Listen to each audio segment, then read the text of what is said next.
हमारी वो फिल्म खत्म हो चुकी है एंड होपफुली आपको पसंद आएगी। आगे मैंने उसे ऐड किया है और उसके ब्लूपर्स भी ऐसा लगा मुझे बना के। मुझे उम्मीद है अलगा मुझसे परेशान नहीं हुई होगी इसके दौरान। और मज़ा आया दोस्तों, मतलब ऐसा असाइनमेंट हमें कभी नहीं मिला पहले, तो काफ़ी नया था और काफ़ी फन था। हाँ बहुत एफर्ट भी था, कोई बात नहीं, काफ़ी वैल्यू एडिंग।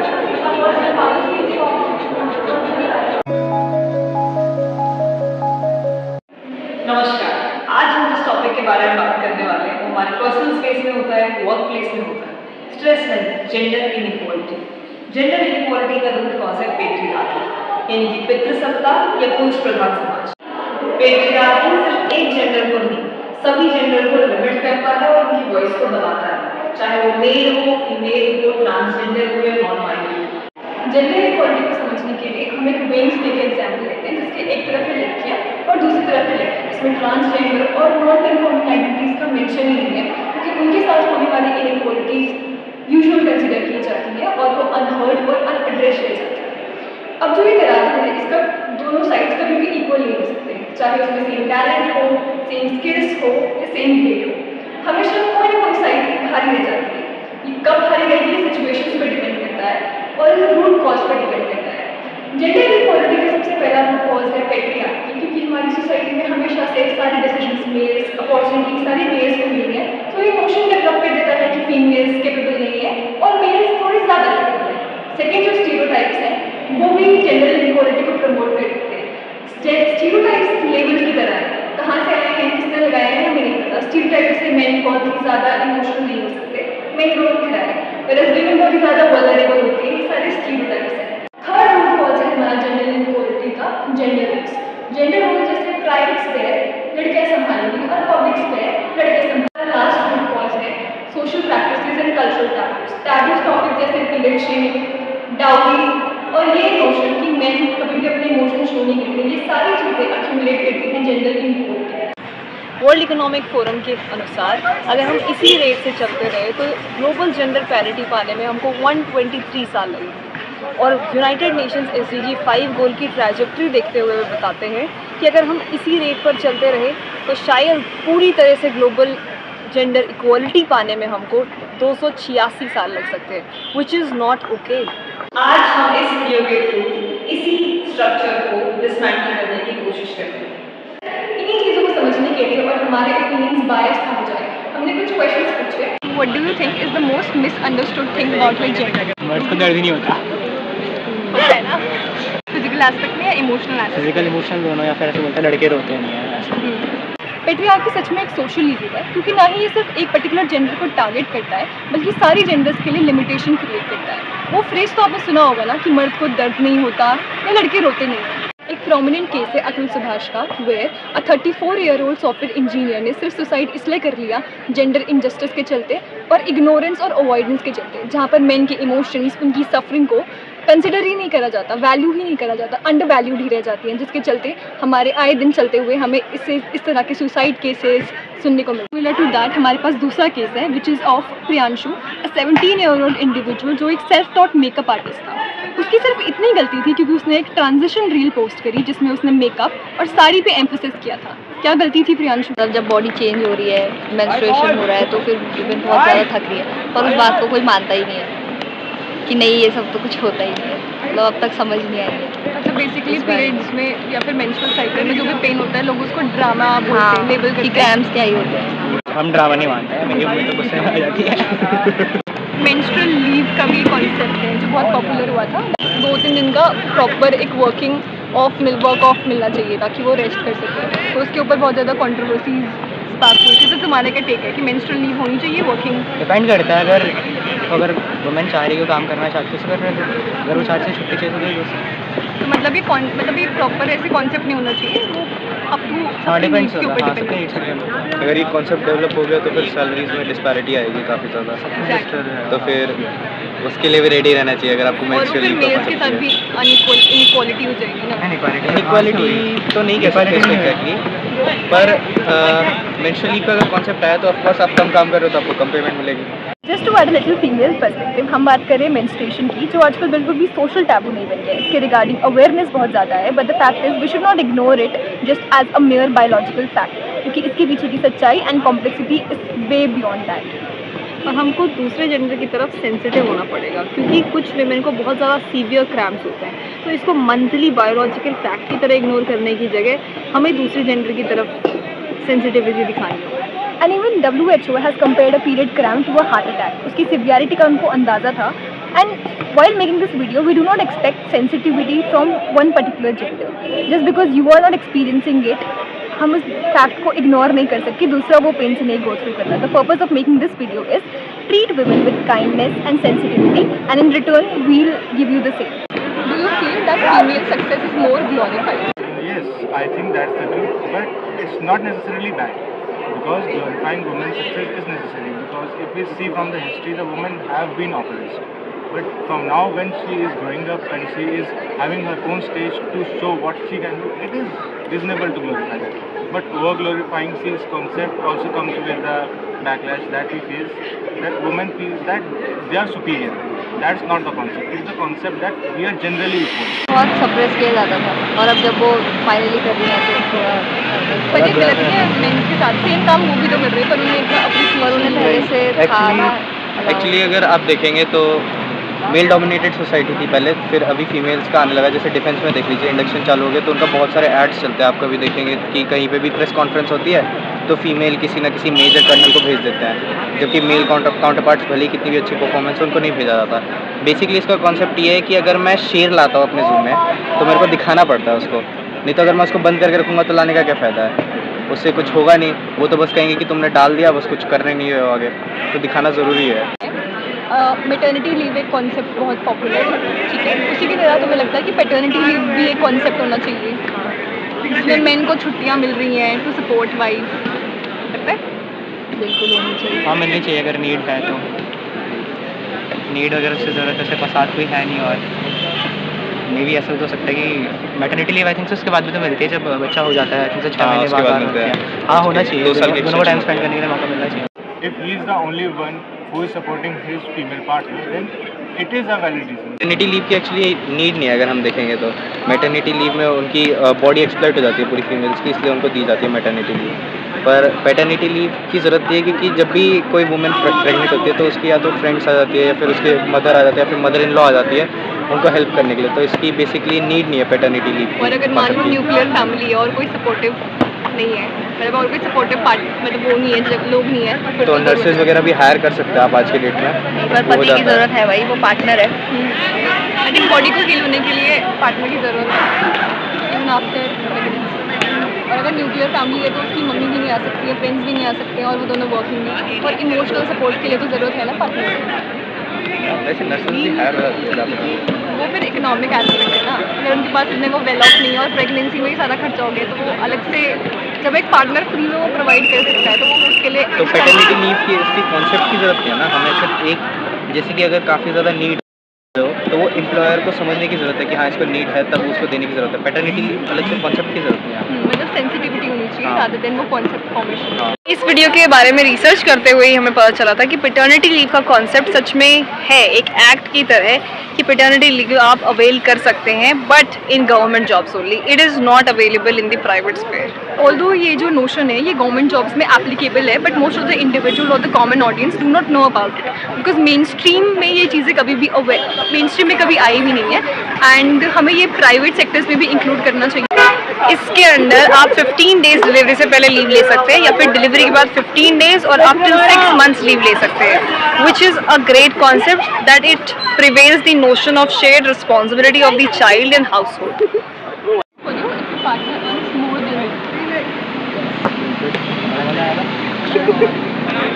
चलेगा अगर सारा जो खर्चा है वो हमारी वाइफ उठाती है, तो सेकेंडरी ऑनर मतलब ना भी कमाओ तो चलेगा।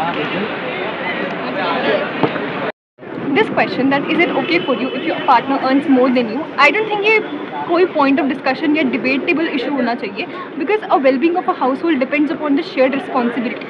जो responsibility होनी चाहिए दोनों genders की, कौन कितना कमा रहा है, कौन कितना contribute कर रहा है, is about कि आपको अपने partner के साथ कितनी understanding है, तो ये issue कभी होना भी नहीं चाहिए। एंड देन पेटर्निटी लीव का कॉन्सेप्ट भी काइंड ऑफ सिमिलर है। ये एक ऐसा बिलीफ प्रमोट करेगा सोसाइटी में कि जो रिस्पॉन्सिबिलिटी है, चाहे वो हाउस होल्ड की हो या एक चाइल्ड की हो, एक शेयर्ड रिस्पॉन्सिबिलिटी है। It's not just a women's job. So these issues like paternity leave या हु अर्न्स मोर, ये प्रमोट करवाएंगे जेंडर इक्वलिटी को। Do you think chivalry is a form of respect और इज इट सटल सेक्सिज्म?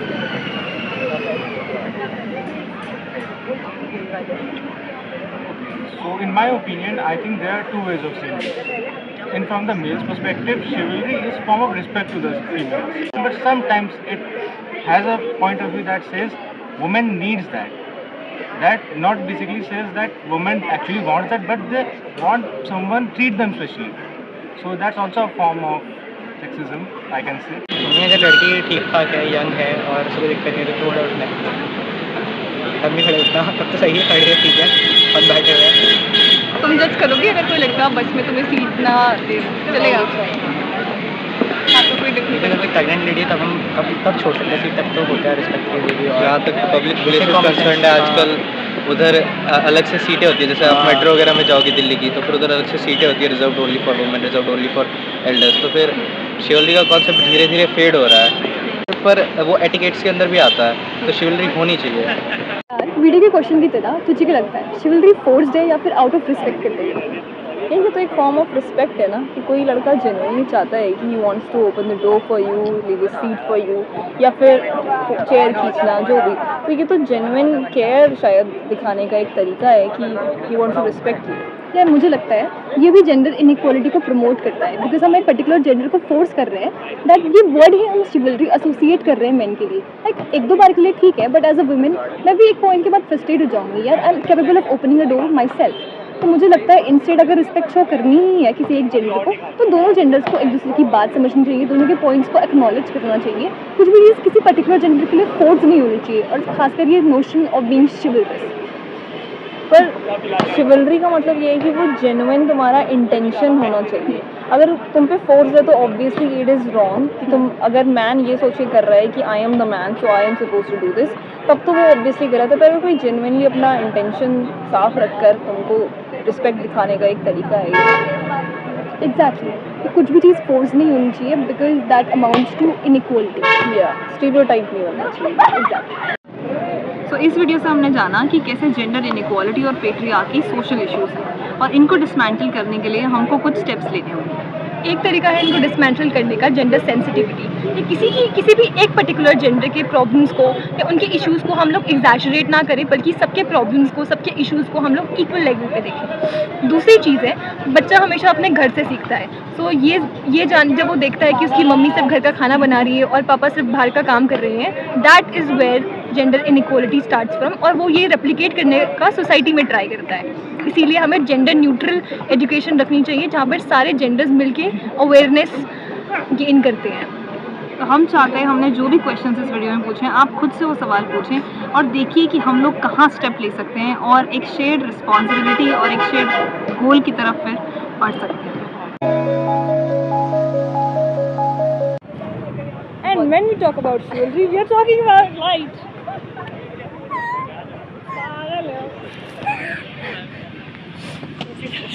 अभी वहाँ रख दे, वहाँ रख दो, यहाँ पे रख देते हैं, खड़े होते होते घूमते हुए बोलेंगे। कहाँ पे? पहले अरे ये चल ही रहा है। तुझे करना है। अच्छा सॉरी, एक बार नहीं ऐसे कर। अबे तुझे बहुत world economic forum just to add little female perspective, हम बात कर रहे हैं मेंस्ट्रुएशन की, जो आजकल बिल्कुल भी सोशल टैबू नहीं है, बिकॉज लोग इसके बारे में बात कर रहे हैं, काफ़ी अवेयरनेस फैलाई जा रही है। बट द फैक्ट इज हम इसको as a mere biological fact पहले आ गई है। रुको एक मिनट दोस्तों, अभी बैकग्राउंड तो गड़बड़ है यार। यार दोस्तों मेरे पैर दर्द हो गया, अगर मैं इसको ऐसे सीधा रखने की कोशिश करती हूँ। आ रहा है ready. Just to add a little female perspective, हम बात कर रहे हैं just to add a little female perspective, हम बात कर रहे हैं मेंस्ट्रुएशन की, which comes from a very personal. मैंने क्यों बोला? रुक जा रुक जा। अबे करना क्या है और बोलना क्या है?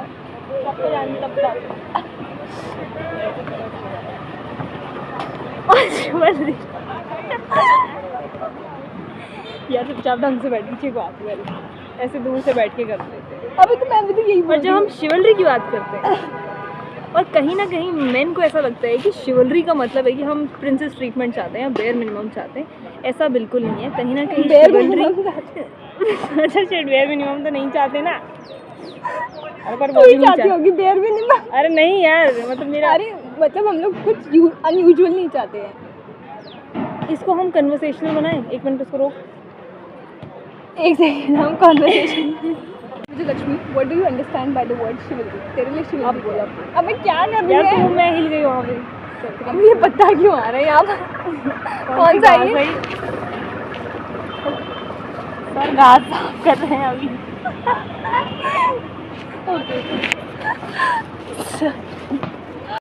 यार वीडियो की तरफ तेरा क्या नोशन है? पेट्रियार्की फोर्स्ड है या फिर आउट ऑफ रिस्पेक्ट करते हैं? तो मेरे हिसाब से पेट्रियार्की पर ये पागल हो गई इस वीडियो के चलते। मैं मर जाऊंगी वीडियो बनाते बनाते। तुझे क्या लगता है? मे बी सबूत हमारे चेयर खींचने के कारण हमारे को झेलना पड़ रहा है। वही तो, कर दो तो कर दो, हमको वीडियो बनाना पड़ रहा है। मेरे लिए तो नहीं खींचा किसी ने। अरे मेरे लिए भी नहीं खींचा, पर बोल रही हूँ तो कोई करे बार बार। यार जब कोई या तो हम जेन्युइनली करे इसको ना, या तो हम इसको ऐसे कंक्लूड कर सकते हैं दैट शिवलरी या फिर रिस्पेक्ट हम इस फॉर्म में शो कर सकते हैं, जैसे कि लेट वुमेन स्पीक, उनके पॉइंट्स या उनके बातों को एक्नॉलेज करना। हाँ। ये रिस्पेक्ट हो सकता है rather than doing like action, जिस मतलब लेंडिंग अ एयर भी फॉर्म ऑफ शिवलरी है। यार तेरा क्या नोशन है? यार तेरा क्या नोशन है? शिवलरी इसलिए क्योंकि हाँ। Genuinely wants to. यही आ जा शिवलरी दिखा। अरे यार तुमने हमारा 100 टेक खराब कर दिया लिटरली। या तो ट्रैक्टर आ जा रहे। रिस्पेक्ट से आते हैं। 99 मार दो हमको, मार दो हमको जान से। हाँ यार आपको क्या लगता है सही है? हाँ या आपको कभी भी मैन अप या फिर एक मिनट गलत। पहला क्वेश्चन है, is it okay for you if your partner earns more than you? ये अंग्रेजी कैसे हो गया? ये ट्रांसलेट नहीं हो रहा है। Okay. Were you ever told to man up or act like a lady? Yes, yeah, you.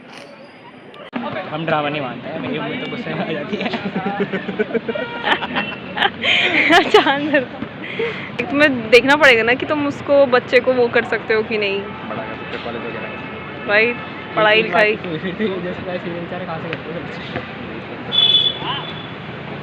अरे बोलो भैया, कुछ बोलो। चल ठीक है। सॉरी। तुम प्राइवेट चर्चा करने लगे हो। तो फिर बंदे के भी तो ऊपर होना चाहिए कि वो वॉलेट में खर्च नहीं करना चाहता फालतू की चीज़ों पे। फालतू की चीज़ों पे ये डालूंगी मैं बीच में। कुछ कॉन्ट्री ओपिनियंस में कोई काउंटर करना चाहिए। अगर इसमें पैसे ही नहीं हुए तो इसका wallet शादी के पे तरीके से क्या बात हुई? चलेगा तुम्हें, तुम्हारी ईगो को हर्ट नहीं होगा? नहीं हो जाएगा, काम नहीं करना पड़ेगा, फ्री में खाने पड़ेगा। बहुत ज़्यादा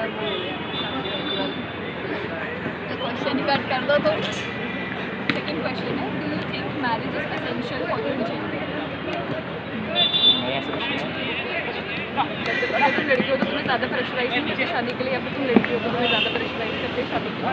मेरे साथ कभी ऐसा हुआ नहीं है। सेम पढ़ाई बताओ भाई। बस